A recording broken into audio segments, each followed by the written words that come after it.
Why Germany is risking Europe to save its own economy. For as long as anyone can remember, Germany has been the one country in Europe that didn't panic. When Greece collapsed in 2010, Germany stepped in. When Italy's debt spiraled, Germany held the line. When the Eurozone looked like it might fracture entirely, it was German financial discipline, German money, German credibility that kept the whole structure standing. The EU has also had a backstop, and that backstop has always been Berlin. So when Germany itself announced a 500 billion euro spending package in March 2025, the largest in the country's entire modern history, the rest of Europe went very quiet. Because Germany breaking its own rules doesn't just affect Germany. It affects every country that has ever borrowed confidence from the assumption that Berlin would always be the responsible one in the room. This is not a routine policy shift. This is a country tearing up a constitutional amendment it passed to define itself and betting €500 billion that the gamble pays off before the damage becomes irreversible. Germany's model was always different from everyone else's. Most advanced economies follow a predictable arc. They start by making things, and as they get richer, they shift towards services. Finance, consulting, law, technology. The manufacturing base shrinks and the service sector expands. It is how the United States works, how the United Kingdom works, how France works. Germany never made that transition, by choice. The company kept manufacturing at the center of everything. Exports make up nearly half of Germany's entire GDP, 3 times the equivalent share for the United States, and well above France or the UK. The city of Wolfsburg alone hosts the largest car factory on the planet, employing over 60,000 workers and rolling nearly 1 million vehicles off the production line every single year. That one facility produces more cars than the entire United Kingdom manages in 12 months. Germany accounts for over a quarter of all European manufacturing, and for decades, this was not a weakness. It was the source of everything. The trade surpluses of over $200 billion every year, the low unemployment, the budget discipline, the credibility. But it also created a structural vulnerability that the country chose not to address. If the world stopped buying German goods, the entire model collapsed. The economy was, at its core, relying on the continued goodwill of foreign buyers, rather than diversifying away from that risk. Germany doubled down on it and in 2009 passed a constitutional amendment called the debt brake, which effectively capped government borrowing at 0.35% of GDP per year. For reference, the United States regularly borrows at rates more than 10 times higher. The logic was sound at the time. Keep borrowing low, maintain investor confidence, hold interest rates down, and let the export machine keep running. From 2010 to 2019, GDP grew by almost 25%, outpacing most of Europe. Unemployment fell below 5%. The surpluses kept coming. The trains famously ran on time. Then 2020 arrived, and everything the model had hidden suddenly became visible all at once. The first blow was COVID. Global trade stopped. For most economies, a slowdown in international commerce was painful. For Germany, uniquely, structurally dependent on selling manufactured goods abroad, it was devastating. Exports fell by roughly 10% almost overnight, wiping more than €100 billion from trade revenues. Car production dropped by nearly a quarter. Sales of German vehicles abroad fell to levels not seen since the 2008 financial crisis. By the end of 2020, the German economy had shrunk by almost 5%, its worst performance since World War II. The country had barely begun to recover when the second blow landed. Russia invaded Ukraine in February 2022. The export losses to Russia, around €20 billion, were manageable on their own. Russia was only about 2% of Germany's export market. But Russia was not just a customer. Russia was Germany's energy supplier. Before the war, over 55% of Germany's gas came from Russian pipelines, gas that powered steel mills, chemical plants, and car factories, the foundation of the manufacturing economy.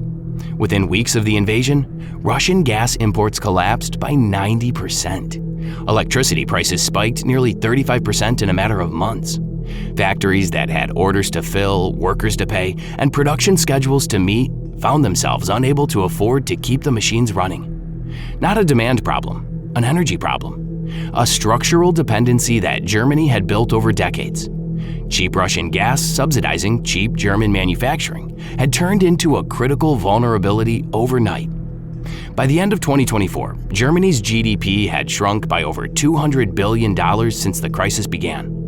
Unemployment climbed past 3 million people for the first time in decades. Volkswagen, a company so intertwined with the German national identity that its headquarters city is literally named after it, began discussing factory closures in Germany for the first time in its 87-year history. And the response that every other major economy would deploy in this situation: borrow and spend, pump money into the economy, keep people employed while the private sector recovers, was constitutionally blocked. The debt brake held, even as the economy deteriorated around it. Then came the final pressure. Donald Trump announced tariffs of 15% on German goods entering the United States. Germany's third largest trading partner, accounting for billions in annual exports, was now actively closing its doors. Economic models projected an additional 20 billion euros knocked off German GDP. At the same time, Trump was publicly warning NATO allies that security guarantees could no longer be taken for granted unless member states committed 5% of GDP to defense spending, a figure Germany was nowhere near and could not reach without abandoning the debt brake entirely. The wall had become a trap. In March 2025, Germany did what it had spent decades insisting it would never do. It suspended the debt brake. It announced a 500 billion euro spending package worth approximately 15% of its entire annual economic output, covering infrastructure upgrades, green energy investment, direct industrial support, and transfers to struggling state governments. 300 billion euros allocated to infrastructure alone. High-speed rail connections between major cities, bridge repairs. Currently, over 36% of Germany's bridges on official routes are in urgent need of attention, one of the highest rates in Europe.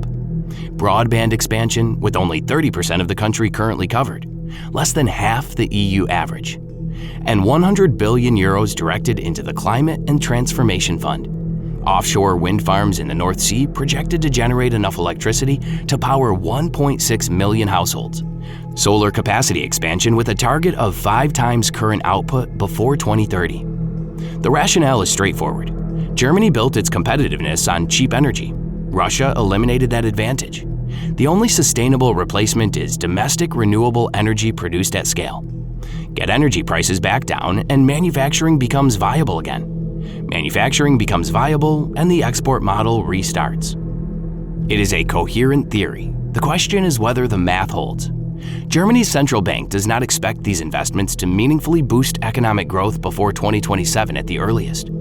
In the meantime, the government will spend approximately 40 billion euros every year simply servicing the debt used to fund them, roughly 8% of the entire federal budget, almost exactly what Germany spends on education. And this is where the risk to the rest of Europe enters the picture. Germany does not function in isolation with the Eurozone. It functions as the anchor of it. Whenever Italy, Spain, or Greece have faced debt crises, investors have continued lending to those countries at manageable rates, not because they trust Rome or Athens, but because they trust Berlin. The unspoken assumption underneath the entire European bond market is that Germany will always step in if things go seriously wrong. That assumption requires Germany to be unimpeachably stable, fiscally pristine, the one country in the Eurozone that could never itself become a problem. A 500 billion euro borrowing program changes the optics of that assumption. German long-term bond yields have already climbed to a 40-year high, sitting around 3%. Foreign investors have begun trimming their German bond holdings. Credit agencies have issued warnings about potential downgrades. None of this is catastrophic yet, but the direction of travel matters because every percentage point that German borrowing costs rise makes the investment package more expensive. And every increase in German borrowing costs makes the whole Eurozone slightly less stable. If interest rates rise by just 2%, Germany faces an additional 25 to 30 billion euros per year in debt servicing costs. Money that would otherwise go toward the investments meant to justify the borrowing in the first place. The entire plan depends on a race against time. Complete enough of the infrastructure and energy projects fast enough to demonstrate results, stabilize bond markets before yields spiral, restore manufacturing competitiveness before the industrial base contracts further, and avoid the delays and cost overruns that have historically plagued large public works programs. Japan pulled off something similar after World War II, pouring nearly a third of its national budget into rebuilding roads, ports, and power stations, and sustaining nearly 9% annual growth for 2 decades. But Japan in 1950 was rebuilding from near zero. Every factory, every road, every power line delivered enormous returns because the alternative was nothing. Germany in 2025 is a highly developed economy improving existing infrastructure rather than building from scratch.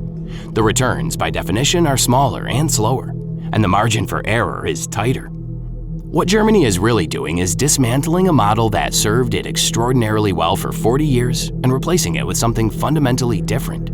State-led investment rather than private sector efficiency, domestic energy independence rather than cheap imports, government stimulus rather than fiscal restraint. Whether that transition works will depend on execution, timing, and whether the bond markets give Berlin enough runway to prove the bet was worth making. If it works, Germany could pull Europe's largest economy back from the edge and potentially rekindle growth across the continent in the process. If it fails, the country that spent decades as Europe's lender of last resort will have consumed the credibility that role required, and the countries that borrowed confidence from Germany's stability will have to face their next crisis without the backstop they've always assumed was there.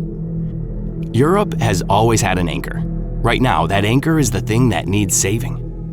If this changed how you think about European economy, make sure to subscribe to our channel. It helps more people find this video. And if you thought this was interesting, wait until you see this next.